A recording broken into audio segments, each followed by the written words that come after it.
नमस्कार मित्रांनो, मी Sheetal. To story channel मध्ये तुम्हा सर्वांचे मनापासून स्वागत करते. मित्रांनो, मुलगी परक्याचं धन असते असं सगळेच म्हणतात.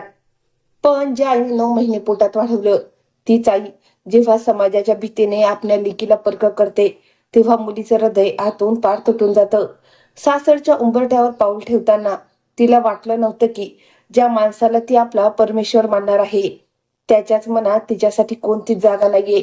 एका बाजूला तुटलेला संसार आणि दुसऱ्या बाजूला धुळीस मिळालेला आत्मसन्मान. अशा वादळात सापडलेल्या सावलीने स्वतःला कसं सावरलं आणि ज्या नवऱ्याने तिचा तिरस्कार केला त्याला स्वतःच्या प्रेमासाठी कसं तरसायला लावलं, मन हेलावून टाकणारी ही सत्यकथा शेवटपर्यंत नक्की पहा. स्वाती आपल्या बहिणीला म्हणजे सावलीला खूप आवडीने पसंत करू लागली होती. तसं तर अख्खं घरच मुलगी बघायला गेलं होतं, पण एकच जण गेला नव्हता, तो म्हणजे स्वातीचा भाऊ राहुल. स्वतःचं लग्न ठरत होतं आणि तो आपल्या होणाऱ्या बायकोला बघायलाच गेलाच नाही. जेव्हा मुलीकडच्यांना हे थोडं वेगळं वाटलं, त्यांनी विचारलं की आजच्या काळात स्वतः मुलगाच मुलगी बघायला आला नाही, हे थोडं विचित्र नाही का वाटत? तेव्हा मुलाकडच्यांनी गोष्ट सावरून घेत म्हटलं, अहो, आमचा राहुल खूप साधाभोळा आहे. त्याचा घरच्यांच्या पसंतीवर पूर्ण विश्वास आहे. राहुलच्या घरच्यांचे हे बोलणे आणि त्यांचे संस्कार बघूनच सावलीच्या आईबाबांना ते खूप आवडलं. तसं तर सावलीच्या घरच्यांनी राहुलला आधीच बघितलं होतं. तो एका मोठ्या कंपनीत मॅनेजर होता. उंच पुरा, सावळा रंग आणि दिसायला एकदम रुबाबदार, बोलण्यातही खूप गोड होता. असा मुलगा तर नशिबानेच मिळतो, पण नकार देण्याचा प्रश्नच नव्हता. पण सावलीच्या मनात होतं की लग्न ठरण्यापूर्वी एकदा तरी राहुलला बघावं. तिने एक दोनदा हळूच आपल्या आईला बोलून दाखवलं, पण आईने लगेच तिच्या हातात राहुलचा फोटो दिला आणि थेट म्हटलं, अगं, तो मुलगा खूप लाजाळू आहे आणि तू जर आता भेटायचा हट्ट केलास तर त्या लोकांना वाटेल मुलगी किती धीट आहे. आणि तसंही तुझे बाबा बघून आलेत ना त्याला, मग तुला तुझ्या आईबाबांवर विश्वास नाही का? शेवटी आईबाबांपेक्षा जास्त चांगलं आपल्या लेकराचं कोणीच विचार करत नाही. आईचे हे बोलणं ऐकून सावली गप्प बसली. ती पुढे काहीच बोलू शकली नाही. पण जेव्हा तिने फोटोमध्ये पाहिलं तेव्हा तिला राहुल आवडला.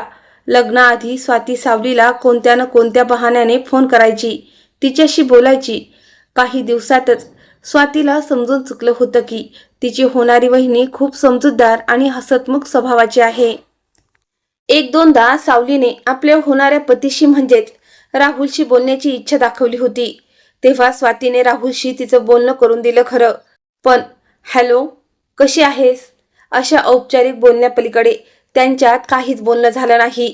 सावली नेहमी विचार करायची की मुंबईसारख्या मोठ्या शहरात राहणारा आजच्या काळातला हा तरुण खरंच इतका लाजाळू आहे की जुन्या विचारांचा आहे, काही कळेनासच व्हायचं. बाकीच्या लोकांच्या मते तर दोघांची जोडी एकदम भारी होती, पण सावलीला राहुलचं हे इतकं कमी बोलणं, कधी कधी साधेपणा नाही तर त्याचा रुसवा वाटायचा. हळूहळू लग्नाचा शुभमुहूर्त आला आणि सगळे विधी अगदी व्यवस्थित पार पडले. सावलीने जेव्हा आपल्या सासरच्या उंबरठ्यावर पाऊल ठेवलं तेव्हा तिची लाडकी नणंद स्वाती गृहप्रवेशाच्या दारात ओवाळणीसाठी उभी होती. भावाकडून मोठी रक्कम मिळाल्याशिवाय ती पुढे जाऊ देणार नव्हती. राहुलनेही थोडी हसता हसता मस्करी केली आणि बहिणीचा हट्ट पूर्ण केला. राहुलला असं हसताना पाहून सावलीने सुटकेचा श्वास सोडला. मनाशीच ती म्हणाली, चला, याला हसता तरी येतं तर. दिवसभर पाहुण्यांच्या प्रश्नांना उत्तर देत आणि तोंड बघण्याचा कार्यक्रम करतच दिवस गेला. संध्याकाळ होताच स्वातीने आपल्या बहिणीला खूप प्रेमाने तिच्या खोलीत आणून सोडलं.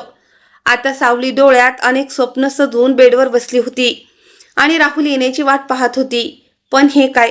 राहुलने खोलीत पाऊल टाकताच तो म्हणाला, लग्नाची ही विधी किती थकवून टाकतात ना. मी तर खूप थकलोय, झोपतोय. तू पण थकली असशील, तूही झोपून घे. एवढं बोलून राहुल बेडच्या एका कोपऱ्यात कुस बदलून शांतपणे झोपी गेला. सावली हे बघून थक्कच झाली. ही कसली सुहागरात. माणूस थकलेला असेल पण कमीत कमी प्रेमाचे 2 शब्द तरी बोलू शकत होता ना. ह्याने तर थेट माझा अपमान केलाय. राग आणि अपमानाने होरपळलेल्या सावलीने ना कपडे बदलले ना राहुलला काही विचारलं. ती बस बेडच्या दुसऱ्या कोपऱ्यात पडली आणि डोळ्यातून वाहणाऱ्या आसवांना वाट करून देत ती कधी झोपी गेली तिलाच कळलं नाही. दुसऱ्या दिवशी सकाळी ती आंघोळ करून तयार होऊन खोलीबाहेर आली खरी, पण तिच्या चेहऱ्यावर उदासी स्पष्ट दिसत होती. आज सुनेच्या हातचा स्वयंपाक करायची प्रथा होती. बहुतेक पाहुणे गेले होते आणि मोजकेच उरले होते जे आज निघणार होते. राहुलचा लहान भाऊ रोहन सुद्धा स्वातीसारखा खूप बोलका आणि चंचल स्वभावाचा होता. तो कालपासूनच आपल्या वहिनीसोबत हसून खेळून बोलत होता. काल सावली सुद्धा त्याच्या बोलण्यावर हसत होती, पण आज मात्र तिच्या चेहऱ्यावर प्रचंड शांतता होती. स्वाती आणि तिच्या सासूबाईंपासून सावलीची ही उदासी लपली नाही, पण घरात पाहुणे असल्यामुळे त्यांनी काही विचारणं योग्य मानलं नाही. दुसरीकडे राहुल सगळ्यांसमोर इतकं नॉर्मल वागत होता की सावलीला वाटलं कदाचित तो काल खरंच खूप थकलेला असेल आणि म्हणूनच सहज झोपून गेला असेल. सावलीचा राहुलवरचा विश्वास परत निर्माण होणार तितक्यात दुसरी रात्र आली आणि आज रात्री सुद्धा राहुलने कालसारखं वागणं सुरू ठेवलं. आता मात्र सावलीच्या संयमाचा बांध तुटला. तिने राहुलला उठवलं. राहुल उठून बसला आणि म्हणाला, मला तुझ्याबद्दल वाईट वाटतंय, पण मला थोडा वेळ हवा आहे. कसला वेळ? सावलीने विचारलं. तेव्हा राहुल म्हणाला, हे लग्न माझ्या मर्जी विरुद्ध झालंय. माझ्या आयुष्यात आधी प्राची नावाची एक मुलगी होती आणि मी इतक्या लवकर तिला विसरू शकत नाही. मग लग्नच का केलं? आणि आता हे सांगून काय फायदा? माझं आयुष्य का उद्ध्वस्त केलं तुम्ही? सावलीनं खूप संतापून विचारलं. राहुल म्हणाला, लग्न तर कोणाशी ना कोणाशी करायचंच होतं आणि तुझं कोणतं आयुष्य खराब नाही झालंय. तुला या घराची सून म्हणून पूर्ण मान सन्मान मिळेल आणि या घरात तुला किती प्रेम मिळेल हे तुझ्या वागण्यावर अवलंबून असेल. राहिली गोष्ट माझी, तर मी फक्त वेळच मागतोय ना. मी असं कधी म्हणालो का की मी तुझ्याशी नवरा बायकोचं नातं ठेवणार नाही? सावली म्हणाली, वा, खूप मोठे उपकार आहेत तुमचे. हे सगळं सुख देऊन तुम्ही माझ्यावर खूप मोठे उपकार केलेत. हीच गोष्ट जर तुम्ही मला लग्नाआधी सांगितली असती तर माझ्या नजरेत तुमचा आदर वाढला असता. लग्न तर मी तेव्हाशी केलं असतं आणि तुमच्या जुन्या नात्यातून बाहेर पाडण्यासाठी तुम्हाला हसत खेळत वेळही दिला असता. उलट मी स्वतः तुमची मदत केली असती, पण तुम्ही तर असं वागला जसं तुम्ही चूकच केली नाही. यावेळी सावलीच्या आवाजात रागापेक्षा दुःख जास्त होतं. चूक मी नाही, माझ्या बाबांनी केली आहे. राहुल आपली हतबलता सांगू लागला. मी त्यांना किती समजावलं होतं, किती गयावया केली होती, पण त्यांची एकच जिद्द होती की लग्न आपल्या जातीत होईल. मी म्हणालो तर कोर्ट मॅरेज करू. एवढा मोठा जॉब होता माझा, काही कमी नव्हती माझ्यात. हो, मी तेही केलं असतं, पण जेव्हा प्राचीचे बाबा लग्नाची बोलणी करायला आले तेव्हा माझ्या बाबांनी त्यांचा इतका अपमान केला की प्राचीनं माझ्याशी नातं तोडून घाईघाईत दुसरं कोणाशी तरी लग्न करून घेतलं. राहुलने आपली सगळी हतबलता बोलून दाखवली खरी, पण त्या रात्रीनंतर सावलीला मात्र डोळाही लावता आला नाही. त्या रात्रीनंतर सावली अजून उदास राहू लागली. तिला असं गप्प आणि निराश पाहून घरचे सगळेजण समजत होते की काहीतरी गडबड आहे, पण कोणाचीच तिच्याशी बोलायची हिंमत होत नव्हती. एकदा सासूबाईंनी राहुलशी याबद्दल बोलायचा प्रयत्न केला तेव्हा राहुल वैतागून म्हणाला, तुम्हाला घरात सून पाहिजे होती ना, मी आणून दिली. आता तिला पत्नी बनवायला मला थोडा वेळ तरी लागेलच ना. दुर्दैवाने हे शब्द सावलीच्या कानावर पडले आणि तिचा राग अनावर झाला. आणून दिली म्हणजे काय? मी कोणी बाजारातली वस्तू आहे का जी घरासाठी हवी होती म्हणून उचलून आणली? पण ती कोणालाच काही बोलली नाही. काय बोलणार आणि कोणाला सांगणार? तिच्या सासरचे सुद्धा हे सगळं बघत होते आणि राहुलवर खूप चिडले होते. पण सावलीने एक गोष्ट नोटीस केली होती की या बाप लेकांमध्ये अजिबात बोलणं नव्हतं. 3 दिवसानंतर सावलीचे बाबा तिला न्यायला आले. लग्नानंतर सावली पहिल्यांदाच आपल्या माहेरी चालली होती. ती निघू लागली तेव्हा सासूबाईंनी तिला खूप प्रेमानं मिठी मारली. जणू त्या नजरेनं सांगत होत्या की सगळं ठीक होईल बाळा, बस या घराची इज्जत आता तुझ्याच हातात आहे. नणंद स्वातीने हे गळ्यात पडून म्हटलं, वहिनी लवकर परत या हं, तुमच्याशिवाय घर अगदी सुनं सुनं वाटेल. दीर रोहनही पुढे होऊन वहिनीचे पाय पडला. मुलीला सासरच्यांकडून इतकं प्रेम आणि मान सन्मान मिळताना पाहून सावलीच्या बाबांचे डोळे भरून आले. पण ज्या माणसाचे 2 शब्द बोलायला हवे होते त्या राहुलने तिच्याकडे साधी नजर वर करून सुद्धा पाहिलं नाही. सावलीच्या बाबांना वाटलं की जावई बापू लाजाळू आहेत, म्हणूनच शांत उभे आहेत. राहुलची प्रतिमा सगळ्यांसमोर अशी साधी भोळी होती. सावली माहेरी गेल्यानंतर मात्र राहुलच्या घरामध्ये जणू युद्धच पेटलं. सासूबाई रडून रडून राहुलला म्हणत होत्या, अरे इतकी सुंदर समजूतदार मुलगी शोधून आणली, जेणेकरून माझा मुलगा सुधारेल आणि मार्गाला लागेल, पण तू तर त्या बिचारीचं मन सुद्धा राखलं नाहीस. माहेरी जाऊन ती घरच्यांना काय सांगेल कुणास ठाऊक. मला तर आता खूप भीती वाटते. मला तर वाटतं वहिनी आता कधी परत येणारच नाही. खरं सांगू का, मी जर वहिनीच्या जागी असते ना तर कधी त्या घरात पाऊल ठेवलं नसतं. स्वातीने रागानं आणि चिंतेने म्हटलं. रोहन राहुलपेक्षा वयाने लहान असल्यामुळे तो शांतच राहिला. जेव्हा बाबांनी राहुलला समजवण्याचा प्रयत्न केला तेव्हा मात्र आतापर्यंत गप्प बसलेला राहुल ओरडला, बाबा तुम्ही तर अजिबात बोलू नका. या सगळ्याला फक्त आणि फक्त तुम्ही जबाबदार आहात. आली ना तुमच्या जातीची सून, आता याच्या पलीकडे माझ्याकडून कोणतीच अपेक्षा ठेवू नका. एवढं बोलून राहुल तरातरा आपल्या खोलीत निघून गेला. बाबा हताश होऊन तिथेच खुर्चीवर बसले. जेव्हा प्राचीसोबत लग्नाची गोष्ट निघाली होती तेव्हा आई, स्वाती आणि रोहनने त्या नात्याला नकार दिला नव्हता, म्हणूनच राहुल त्यांच्यावर नाराज नव्हता. पण फक्त बाबांच्या हट्टासामुळे ते लग्न होऊ शकलं नाही. म्हणूनच राहुलने बाबांशी बोलणं पूर्णपणे सोडलं होतं. पण आता जे झालं ते झालं होतं. प्राचीचं तर लग्नही झालं होतं. सावलीने माहेरी पोचल्यावर सगळं काही नॉर्मल दाखवण्याचा खूप प्रयत्न केला. जेव्हा तिचे बाबा सासरच्या लोकांचं कौतुक करत होते तेव्हा ती फक्त खोटं हसून शांत राहिली. पण सावलीच्या चेहऱ्यावरची ही उदासी तिच्या पूनम वहिनीपासून लपू शकली नाही. पूनम वहिनीला कुठेतरी जाणवत होतं की त्यांची नणंद खुश नाहीये. दुसऱ्या दिवशी जेव्हा घरातले सगळे पुरुष कामावर निघून गेले तेव्हा पूनम वहिनीने सावलीला तिच्या उदासीचं कारण विचारलं. तिची आई सुद्धा तिथेच येऊन बसली होती. आधी तर सावलीने विषय टाळायचा खूप प्रयत्न केला, पण शेवटी तिचा संयम सुटला आणि तिने सासरचं सगळं खरं सांगून टाकलं. हे सांगताना तिच्या डोळ्यातले अश्रू थांबायचं नाव घेत नव्हते. हे सगळं ऐकून आईला तर जणू धक्काच बसला. ती काही वेळ सुंद झाली. पुन्हा वहिनीनं प्रेमानं सावलीच्या डोक्यावरून हात फिरवला आणि तिला धीर दिला. सावली थोडी शांत झाल्यावर वहिनीने विचारलं, मग पुढे काय करायचं ठरवलं आहेस? सावली रडत म्हणाली, वहिनी माझी विचार करायची ताकदच संपली आहे ग. मला इतकं एकटं आणि अपमानित वाटतंय की मनातून वाटतंय आता सासरी परत जाऊच नये. सावलीचे हे बोलणं ऐकून आई दचकली आणि म्हणाली, नाही सावली, असा कठोर निर्णय विचार न करता घेत नाही. चांगली गोष्ट ही आहे की त्या मुलीचं लग्न झालंय. जावई बापू तरी कधीपर्यंत तिच्या आठवणीत जगणार. शेवटी त्यांना तुझ्याकडेच यावं लागेल. सावलीला आईचं हे बोलणं अजिबात आवडलं नाही, पण ती काही बोलण्याआधीच पूनम वहिनी मध्येच म्हणाली, हे काय आई, चूक तर पूर्णपणे राहुलचीच आहे. एक तर आधी त्यांनी किंवा त्यांच्या घरच्यांनी आपल्याला काहीही सांगितलं नाही. चला आपण तेही सोडून देऊ, पण लग्नानंतर असं वागणं कसं काय योग्य असू शकतं? त्यांनी आपल्या बाबांवरचा राग काढण्यासाठी जर हे लग्न केलं असेल तर त्यांनी आपल्या सावलीच्या भावनांचा खेळ मांडलाय ना. यावर आई म्हणाली, आता जे झालं ते झालं सुनबाई. या एका गोष्टीवर घर नाही मोडता येत.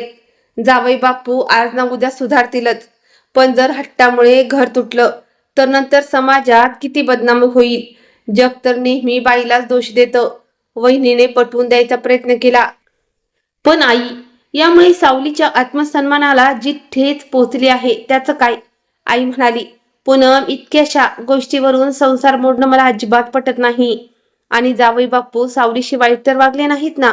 त्यांनी फक्त वेळच मागितला आहे ना. जर आपण त्यांना वेळही दिला नाही आणि हे लग्न मोडलं तर लोक काय म्हणतील याचा विचार केलास का? अगं अजून गेल्या आठवड्यात तर आपण इतक्या धूमधडाक्यात तिचं लग्न लावून दिलंय.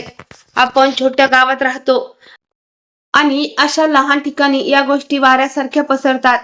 सगळेजण सावलीलाच दोष देतील. त्यामुळे बरं होईल की ही गोष्ट इथेच संपून टाका. घरातल्या पुरुषांपर्यंत ही बातमी जाता कामा नाही. तुझे बाबा हे सगळं सहन करू शकणार नाही. आणि तसंही आता सासरच सावलीचं घर आहे. तिथला मान सन्मान वाचवणं हे तिचं कर्तव्य आहे. एवढं बोलून आई तिथून उठून निघून गेली. जाता जाता ती हेही दाखवून गेली की आता या माहेरच्या घरावर सावलीचा आधीसारखा हक्क राहिला नाहीये. स्वतःचा आत्मसन्मान धुळीस मिळालेला असतानाही सासरची इज्जत वाचवणं हेच आता तिचं कर्तव्य होतं. लोक काय म्हणतील हा नेहमीचा प्रश्न एका स्त्रीच्या स्वाभिमानावर भारी पडला होता. आईचं हे बोलणं ऐकून पूनम वहिनीला राहवलं नाही. तिने आईला पुन्हा समजवण्यासाठी आणि सावलीची बाजू घेण्यासाठी तोंड उघडण्याचा प्रयत्न केला, पण सावलीने वहिनीचा हात धरून तिला तिथेच रोखलं. सावली आता पूर्णपणे समजून चुकली होती की मुलगी खरंच परक्याचं धन असतं आणि आज ती खरोखरच परकी झाली आहे. म्हणूनच तर जिने जन्म दिला त्या सख्ख्या आईनेही आज समाजाच्या भीतीने तिला परक केलं होतं. सावलीची सासू आणि नणंद तिला रोज फोन करायच्या. त्या स्वतःला सावलीचे गुन्हेगार समजत होत्या. सावलीलाही ठाऊक होतं की या सगळ्यामध्ये त्यांचा काहीही दोष नाही आणि शेवटी राहायचं तर त्याच घरात आहे. मग त्यांच्याशी काय तक्रार करणार? हो, त्यांनी जर ही गोष्ट लग्नाआधी सांगितली असती तर बरं झालं असतं, पण राहुल असं काही वागेल याचा कदाचित त्यांनीही विचार केला नसेल. एक आठवडा माहेरी राहून सावली सासरी परत निघाली. तिला घ्यायला राहुल, रोहन आणि स्वाती तिघेही आले होते. पण त्यांचं वागणं इतकं नॉर्मल होतं जसं की काही झालंच नाही. त्यांच्या या वागण्यामुळे सावलीच्या आईला वाटलं की तिचं भविष्य आता सुरक्षित आहे. निघताना पूनम वहिनीने सावलीला जवळ घेतलं आणि हळूच कान गोष्ट केली. सावली, कोणतीही अडचण आली तर लक्षात ठेव, तुझी ही वहिनी तुझ्या पाठीशी खंबीरपणे उभी आहे. सासर घरी पोहोचताच सासूबाईने तिला प्रेमानं मिठी मारली आणि तिच्या कपाळाचं चुंबन घेतलं. सासऱ्यांनीही डोक्यावर हात ठेवून आशीर्वाद दिला. घरातल्या सगळ्यांनाच खूप हायसं वाटलं होतं की सावली परत आली आहे आणि तिने माहेरी कोणाला काहीच सांगितलं नाहीये, कारण मुलीकडच्या कोणाचेही फोनही आले नव्हते. बाहेरून पाहायला गेलं तर सगळं काही ठीक होतं, पण जर काही ठीक नव्हतं ते फक्त सावलीचं तुटलेलं मन. ती आधीसारखं हसणं खिदळणं पूर्णपणे विसरून गेली होती. एक दिवस पूनम बहिणीने सावलीला फोन केला आणि तिला समजावलं, सावली, परिस्थितीशी तडजोड जरूर कर, पण स्वतःला इतकंही कमकुवत करू नकोस की कुणीही तुला सहज मोडून टाकेल. ज्याला तुझी काळजी नाही तू तरी त्याची काळजी करणं सोडून दे. सावलीने आता मनाशी हेच पक्क केलं. तिने एका ठिकाणी नोकरी करायला सुरुवात केली. तिचं मन कुठेतरी रमून ती खुश राहील म्हणून घरातल्या सगळ्यांनीच तिच्या या निर्णयाचं स्वागत केलं. घरच्यांच्या प्रेमळ वागण्यामुळे सावली हळूहळू नॉर्मल होऊ लागली होती. सगळे तिच्यावर खूप प्रेम करायचे. राहुलचं वागणं तर घरातले सगळे चुकीचं मानत होते. एक दिवस राहुलला ऑफिसच्या कामासाठी आग्र्याला जावं लागणार होतं. माहित नाही त्याच्या डोक्यात काय आलं. त्याने सावलीला विचारलं, तुला ताजमहाल बघायला माझ्यासोबत यायचं आहे का? सावलीने अत्यंत आश्चर्याने आणि शांत नजरेनं त्याच्याकडे पाहिलं आणि म्हणाली, इतकी सुंदर प्रेमाची निशाणी असलेला ताजमहाल मला नक्कीच बघायचा आहे, पण तुमच्यासोबत नाही. मग कोणासोबत जाणार? राहुलने नवल वाटून विचारलं. तेव्हा सावली सडेतोडपणे म्हणाली, तर मग मी कधीच जाणार नाही. पुढच्या जन्माची वाट पाहीन, पण जो नवरा आपल्या बायकोवर प्रेमच करत नाही त्याच्यासोबत अशा प्रेमाच्या ठिकाणी जाण्यात काय अर्थ आहे? आणि तसंही मला ऑफिसमधून सुट्टी नाहीये. राहुलकडे यावर काहीच उत्तर नव्हतं. तो शांतपणे निघून गेला आणि 2 दिवस आग्र्यालाच राहिला. ऑफिसचं काम संपून राहुल एकटाच फिरायला बाहेर पडला. ताजमहाल पाहून झाल्यानंतर तो तिथेच एका बाकावर जाऊन बसला. आजूबाजूला पसरलेलं ते निसर्गाचं सौंदर्य तो निहाळत होता. इतक्यात एक ओळखीचं हसणं त्याच्या कानावर पडलं. तो दचकला आणि इकडे तिकडे पाहू लागला. त्याने मागे वळून पाहिलं तर समोर प्राची होती. ती आपल्या नवऱ्याच्या मिठीत उभी राहून खूप रोमॅन्टिक पोज देता देता फोटोग्राफरकडून फोटो काढून घेत होती. ते दोघंही एकमेकांमध्ये अगदी हरवून गेले होते. हे पाहून राहुलला जरा नवलच वाटलं. लग्नाला वर्ष होऊन गेलं होतं तरी ते दोघं असं वागत होते जणू काही हनीमूनलाच आलेत. प्राचीचं लक्ष आपल्याकडे जावं म्हणून राहुल स्वतःच उठून त्यांच्याजवळ गेला. त्याला पाहताच प्राचीच्या चेहऱ्यावरचे भाव बदलले. ती म्हणाली, अरे तू इथे आणि तोही एकटा. पत्नी कुठे तुझी? मी तर ऐकलं होतं की तुझं लग्न झालंय. तिने एका दमात अनेक प्रश्न विचारून टाकले. प्राचीचा नवरा राहुलला ओळखत नव्हता. तो हसत म्हणाला, लग्न झालंय आणि तरीही इथे एकटाच आलाय? यावर प्राचीने टोमणा मारत म्हटलं, अहो हा राहुल आहे. हा काहीही करू शकतो. अच्छा, तर हा राहुल आहे का? चल प्राची, आपण निघूया. याच्या कोणत्याही बोलण्याने तुझा मूड खराब व्हावा असं मला अजिबात वाटत नाही. एवढं बोलून प्राचीच्या नवऱ्याने तिचा हात धरला आणि तो तिला तिथून घेऊन निघून गेला. राहुल तिथे चुन्न होऊन पाहत राहिला. तो मनाशी विचार करू लागला, ज्या प्राचीसाठी मी माझ्या इतक्या सुंदर आणि समजूतदार बायकोचा अपमान केला, जिची इतकी उपेक्षा केली, आज तीच प्राची मला कमी लेखून निघून गेली. काश आज सावली माझ्यासोबत आली असती, तर मी प्राचीला दाखवून दिलं असतं की माझी बायको लाखात एक आहे. आज पहिल्यांदाच राहुलच्या अहंकाराला ठेच पोचली होती आणि पहिल्यांदा त्याच्या मनात सावलीला भेटण्याची तीव्र ओढ निर्माण झाली होती. तो तडक आग्र्याहून मुंबईसाठी निघाला. आज त्याच्या मनातून वाटत होतं की घरी जाताच सगळ्यात आधी सावलीची माफी मागावी. रात्री तो घरी पोचला. घरातील सगळी कामं संपवून जेव्हा सावली खोलीत आली, तेव्हा पहिल्यांदाच राहुलने तिच्याकडे अत्यंत प्रेमाने पाहिलं आणि तो तिला जवळ घ्यायला गेला. पण हे काय, सावलीने त्याला जोरात मागे ढकललं. राहुलला विश्वास बसेना की सावली असंही काही करू शकते. राहुलने तिची माफी मागत आग्र्याला जे काही घडलं ते सगळं खरं खरं सांगून टाकलं. पण ते ऐकून सावलीचा राग शांत होण्याऐवजी अजूनच भडकला.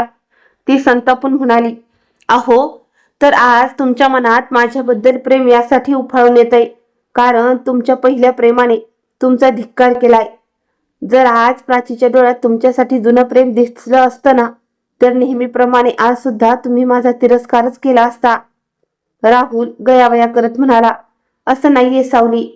तिला तसं आनंदी बघून मला जाणीव झाली की जेव्हा ती आपल्या आयुष्यात इतकी पुढे निघून गेलीये, मग मी का मागे राहू? आपणही आपल्या आयुष्याची नवीन सुरुवात करूया ना. सावली अजूनच चिडून म्हणाली, अहो, ती तर तेव्हाच आयुष्यात पुढे निघून गेली होती जेव्हा तिने आपल्या लग्नाच्या 6 महिने आधीच दुसरं लग्न केलं होतं आणि आता आपल्या लग्नालाही 6 महिने होत आलेत. पण तुम्ही मात्र अजूनही त्याच जुन्या नात्याला घट्ट पकडून बसला होता.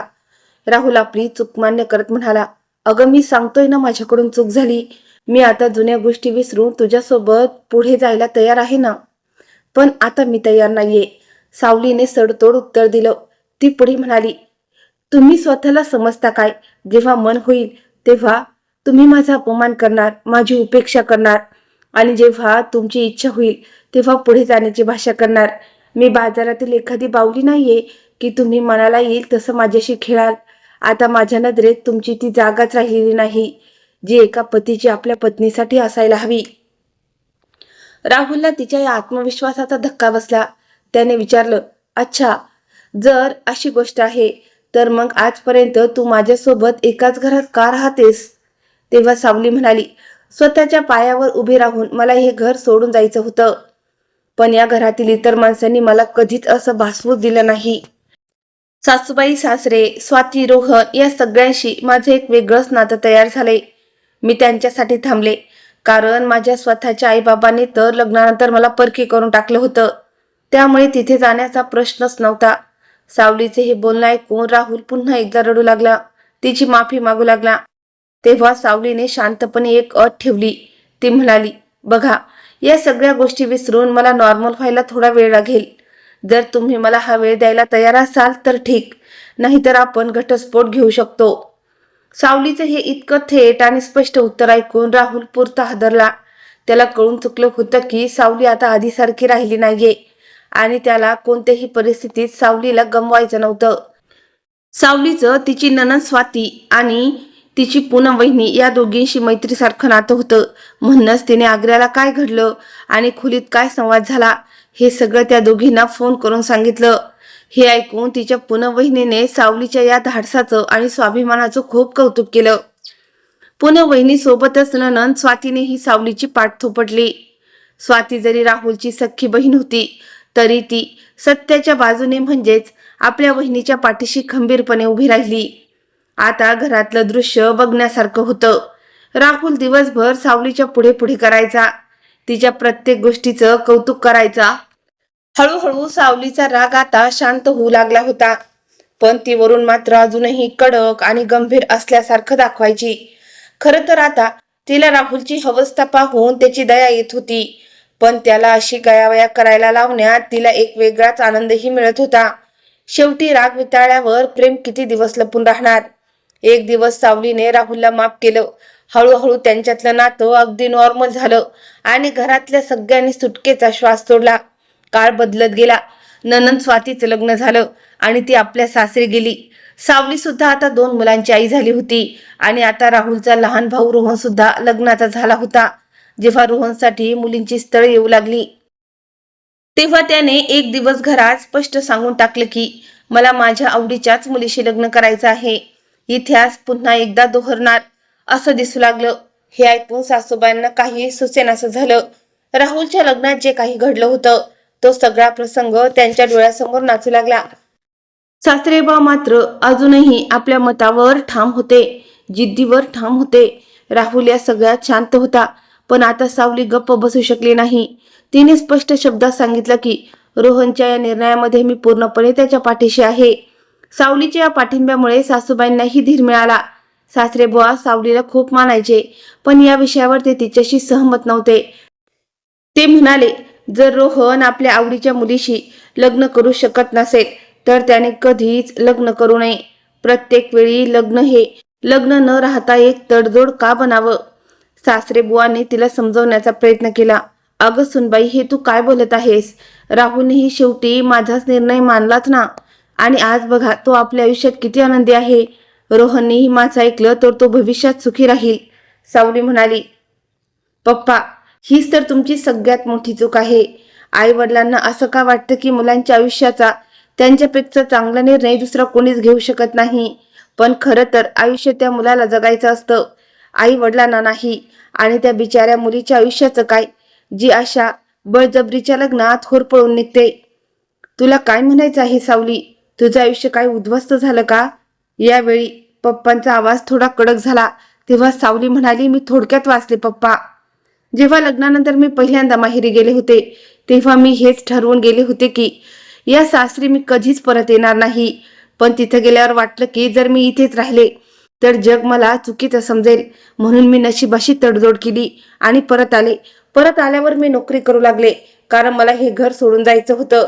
पण नंतर तुमच्या सगळ्यांच्या प्रेमाने मला रोखून धरलं. त्या काळात माझ्या स्वाभिमानाला जी ठेच पोचली होती त्याचं दुःख मी एकटीने सहन केलंय. ते तर माझं नशीब चांगलं होतं की राहुल वेळेत योग्य मार्गावर आले, नाहीतर कधी ना कधी आमचं हे नातं तुटलंच असतं. आमचं नातं आज जरी सुधारलं असलं पप्पा, तरी त्यावेळी मनाला लागलेली जखम आजही कधी कधी ठणकते. मग तुम्ही सांगा, जे माझ्यासोबत घडलं तेच पुन्हा या घरात घडावं असं तुम्हाला वाटतं का? सावलीनं आपलं बोलणं संपवलं, पण तिचे हे शब्द थेट पप्पाच्या मनाला लागले. ते खूप गंभीर झाले आणि काही वेळ विचार करून त्यांनी रोहनकडे पाहिलं आणि म्हणाले, रोहन, उद्याच त्या मुलीला जाऊन भेट. तिच्या आई वडिलांची या लग्नाला तयारी आहे की नाही ते बघ. जर नसेल तर मी स्वतः येऊन त्यांची मनधरणी करेन. हे ऐकताच संपूर्ण घरात आनंदाची लाट पसरली. रोहन तर आनंदाने नाचूच लागला आणि ओरडला, माझी वहिनी जगातील सगळ्यात भारी वहिनी आहे. मित्रांनो, या कथेतून आपल्याला हे शिकायला मिळतं की संसारात तडजोड जरूर करावी, पण स्वतःचा स्वाभिमान विकून कधीच नाही. मुलगी सासरी आल्यावर घरच्यांच्या आनंदासाठी नेहमीच 2 पावलं मागे घेते, पण याचा अर्थ असा नाही की तिच्या भावनांची काही किंमतच नसावी. आई वडिलांनी मुलांचे लग्न ठरवताना त्यांच्या आवडीचाही विचार करायला हवा, कारण आयुष्य त्या 2 मुलांना जगायचं असतं. आज जर त्या घरातल्या समजूतदार सुनेने योग्य वेळी पाऊल उचललं नसतं तर एका मुलाचं आणि एका निरापराध मुलीचं आयुष्य उद्ध्वस्त झालं असतं. स्वतःचं दुःख विसरून घराला आणि दिराला सांभाळणाऱ्या अशा समजूतदार सुनेची आज प्रत्येक घरात गरज आहे. तर मित्रांनो, आजची ही मनाला भिडणारी कथा तुम्हाला कशी वाटली? स्वतःच्या पायावर उभं राहून स्वाभिमानाने संसार सांभाळणाऱ्या आणि आपल्या दिराचं आयुष्य वाचवणाऱ्या या समजूतदार वहिनीचे विचार तुम्हाला पटले का? मला कमेंट करून नक्की सांगा. जर तुम्हाला ही कथा आवडली असेल तर व्हिडिओला एक लाईक नक्की करा. तुमच्या नातेवाईकांसोबत आणि मित्रांसोबत शेअर करा आणि आपल्या ट्रू स्टोरी चॅनलला सबस्क्राईब करायला अजिबात विसरू नका. पुन्हा भेटूया अशाच एका नवीन आणि सुंदर कथेसह. तोपर्यंत स्वतःची काळजी घ्या. धन्यवाद.